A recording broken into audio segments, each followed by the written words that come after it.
ተጣልተው የምታውቀው ሰው የለም። ሰፈር ውስጥ እዚህ በኳስ የምንጣላው አንድ 53 ቀበሌ አንድ ጊዜ ተጣልቻለሁ። ከላዩ ላይ ሆኜ እየመታሁት ገላግሉኝ ያልኩ ሰው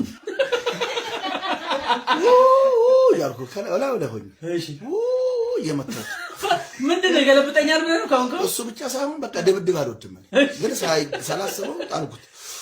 ከላዩ ላይ ሆኜ ገላግሉኝ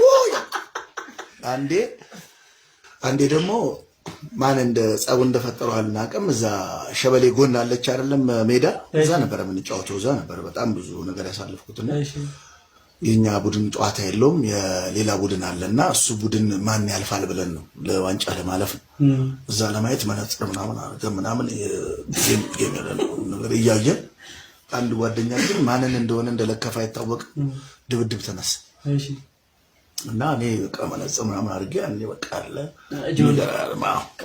ምንድነው ምናምን ነገር ምንድነው እንደዚህ ነው ያልኩት። በቃ ምንድነው ምናምን እጁ እዚህ አካባቢ ሲደርስ ትዝ ይለኛል። ከዛ በኋላ ምንም ትዝ የሚለኝ ነገር የለም። እዚህ ድረስ ትዝ ይለኛል። አይቶ ልጅ መነጽሩ ባሌ እኔ ጉለሌ